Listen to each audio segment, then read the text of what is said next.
Hello, everyone. I am Amani Sawari, and I have my wonderful assistant, Elo, here with me to help talk about preparing your proposal. So, in last week's video, we talked about putting together a letter of inquiry, also known as a letter of interest. So, again, get your paper and pen out and get ready. I would encourage you to write your responses to all of these questions. That way, when you get into a funding application, and we looked through some a couple weeks ago, the week before last in video 5, and we'll probably look at some next week. We'll definitely look at a series of grants before the end of this series. So if you see some grants that you have questions about or that you want me to flip through, definitely send them my way. So, the first set of questions that we're going to be looking at is a brief overview of your organization's mission and history. Now, business, organization, this is interchangeable. So, if you're working with grant proposals for a business, don't you worry, you can respond to these exact same questions. Now, the first question is going to be a little different. If you have a business, you're not going to have a board. Instead of talking about the members of your board, just talk about the members of your team, the members of your staff, the people who are going to be influencing decisions and conducting the work. Question number 2, you want to describe the diversity and inclusion practices within your organization. So, if your organization is woman led, if it's POC, person of color led, if it's led by any minority group, if you practice diversity in how you recruit volunteers or how you survey participants, how do you reflect diversity and inclusion practices in your organization? That's going to be important to a lot of funders. Next, and another very important one is outlining your short term and your long term goals. Short term goals could be anything that you want to accomplish within the next 1 to 5 years. I'd even say like 1 to 3 years, depending on how old your organization is. So, for example, Sawari Media is less than 10 years old. So, a short term goal for us would be like 1 to 3 years. Whereas a long term goal, 5 to 25 years, I might not be thinking 25 years out because I've only been around for 5 years or 7 years or whatever the case may be. A short term goal example could be that you want to double the number of people who read your publication, the number of people subscribe to your publication. A long term goal could be that you want to have a staff of 50 people within the next 10 to 20 years. And why? Why is that significant? What would be the impact of achieving that goal? And how do you plan to achieve that goal? So, a subscriber count, if you want to double the number of subscribers, how are you going to do that? Maybe you're going to put incentives into your publication that would encourage people to share it with other people. Maybe you're going to add a subscription form inside of your publication that you didn't have before. And this funding would allow you to get a graphic designer to be able to create a subscription form and have an extra page or two in the magazine to be able to actually print that subscription form inside of every single issue.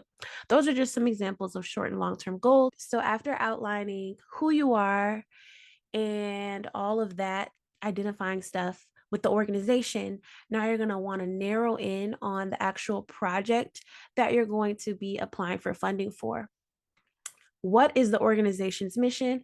Now, I am going to be having a template offered to everyone who finishes this video and signs up for the Get series. I'll give you a template and it does outline where you'll put your mission in your proposal.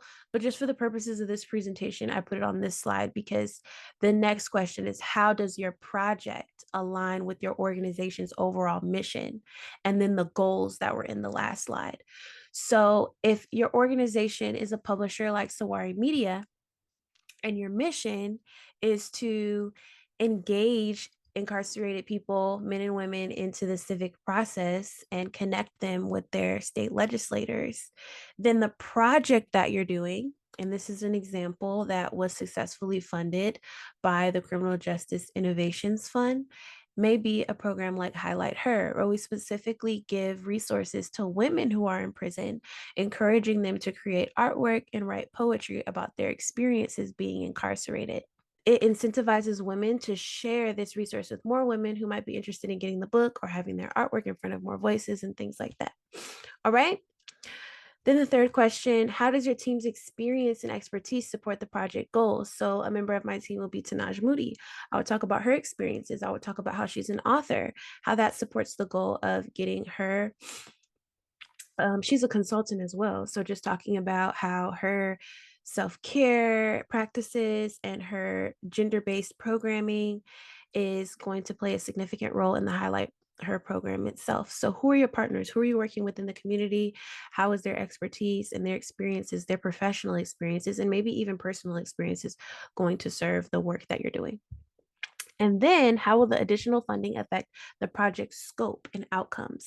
So think about what your project is. I can't help but use Saguaro Media as an example, but if you yourself are interested in me actually using your organization as an example in a future video, just comment down below what sector you're in or sign up for the Get series and let me know that you're interested in that. And then maybe you could be featured on. I'm actually thinking about featuring someone on the finale 10th episode. So if you're interested in that, then we can definitely use the proposal template that I'm going to show you guys to outline a specific organization that isn't a publication like Saguaro Media. So, about the finances, this is probably the most important section to funders because they're supplying you with funding and they want to see what your financial history is like and your financial health as an organization. And if they are to send you money, how has your past practices in organizing yourself financially, how is that going to impact how you'll use their funding? So, they're either going to ask you for your entire organization's budget or a project budget. The organization's budget is everything that you're spending money on, all the staff. If you pay yourself, your wages, all the printing costs, all the postage costs, all the program costs, event rental space, food, if you're purchasing food for participants, t-shirts, whatever it is that you spend money on as a part of your business, that's the organizational budget. The project budget is going to be a sliver of your organizational budget.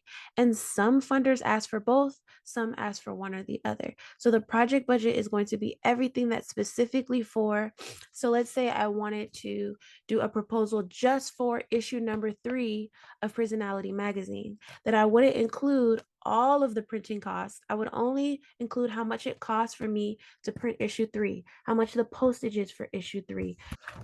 Events, if I went somewhere and I took photography or I interviewed someone, the costs associated with everything that went into this specific issue. All right. Usually when it's like a larger fund, they want to see the entire organizational budget because they want to see not only everything you spend money on, but everyone who's already invested in you. That's what they want to see. They don't want to be the only funder that's ever invested in your organization. They want to see other types of funders. With a project budget, it usually will be for a smaller pot of funding. So if it's like $5,000, they don't need to see the entire organizational budget. They just want to see what you spent $5,000 on in the past. If you've successfully used $5,000 to put out an issue, then they can depend on the fact that you could use that same amount of money to do it again. All right. What are your organization's financial controls and processes? So, how do you make sure that you don't make a financial mistake? Maybe you are the only person that's doing the funding work. Maybe you're the ED, maybe you're the funder, maybe you're the individual over those processes. What do you do? Do you use spreadsheets? How do you track what you're doing? Do you keep a written note of everything that you spend money on? Do you use a certain program for tracking your receipts? Talk about those, outline those. Not every funder is going to ask this, but some might. Are there any financial issues that the funder should be aware of? So, a lot of funders don't want the organization to have a substantial amount of debt, sometimes no debt, because they don't want their funding to go towards paying a past debt. They want their funding to go towards future expansion, future funding projects.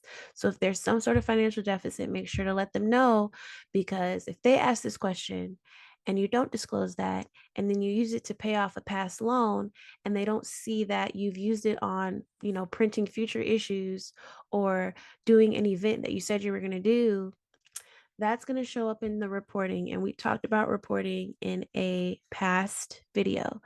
A lot of funders, especially with the government, and sometimes private foundations too, they want a report. They want to know what happened with the funding. They want to see pictures. They want to see receipts.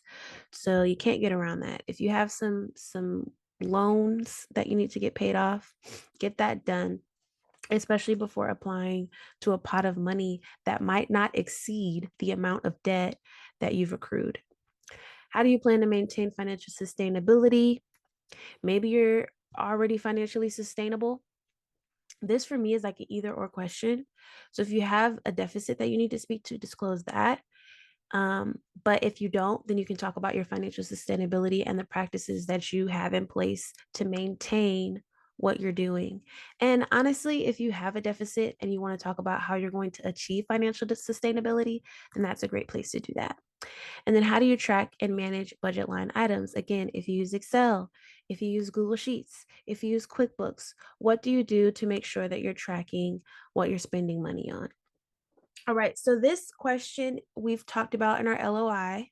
So if you watch the LOI video, you're going to be well prepared for this video. Describe the primary population served through this request. How do you consult with or involve the community in your programs? Those might be community partners. Those might be people who are actually participating. Those might be the city council if you're doing a city program, something that's town-based. Those might be lawmakers or legislative officials, depending on what it is that you're doing. What methods do you use to recruit and retain participants or volunteers? Maybe you publish something in your local paper. Maybe you put it on the city hall's bulletin board, and that's how you get a lot of people to participate. Maybe you have an email list and you send updates to the email list, and people sign up for what they want to volunteer on when you put those updates in your list. Maybe you have your own publication like Saguaro Media, and that's how you keep your community updated. And that's how you recruit people to participate by sending submissions when you put calls out for submissions and calls to action and things like that. And then how's participant feedback incorporated into the development of the program and the ongoing continuation of the work that you're doing? In every single issue of Prisonality, there is a feedback form. Can you guys see it? Right here, there's a feedback form. And so on your feedback form, you can actually attach that to your proposal if there's a spot for attachments, and let them know this is the type of data that we are tracking from the people who interact with our media. That's how we get feedback. Maybe you do a survey through your email once a quarter or once a year, whatever the case may be. You might not need feedback on an ongoing monthly basis or a weekly basis. So this is a really important question that funders are also going to care a lot about, is how your program measures and defines success. You need to know how you're going to measure and define success. So not only what your goals are that demonstrate how you feel about what success looks like for the organization or for the project, but also how you're going to measure what success looks like. So the feedback form is one piece of evaluation, one evaluation practice, one evaluation tool that we use. Whereas the numbers of letters sent or the numbers of subscribers signed up is what we are measuring. How do you ensure that your program is effectively achieving their intended outcomes? We make sure that we add new subscribers every quarter. Every quarter before we send out the next newsletter, we're looking to see who signed up for the next newsletter. That's one tool that allows us to ensure that we're effectively going towards our goal of having a certain number of subscribers.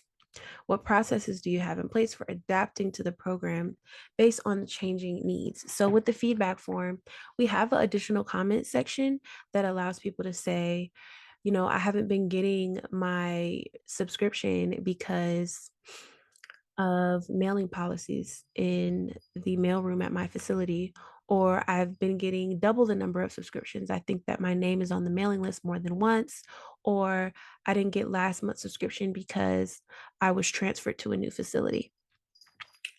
How do we adapt to changing needs? What processes do we have in place? We have interns that come in every summer that help check through our mailing list.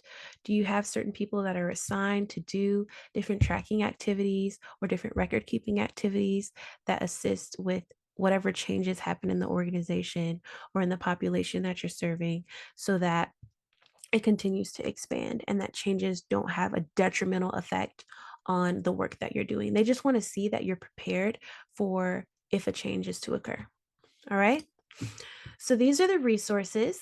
Instrumental is a It's like a tool that I think you have to pay for, but they do have a free trial where you can put in information about your organization or yourself, and they'll send you different grants that are upcoming.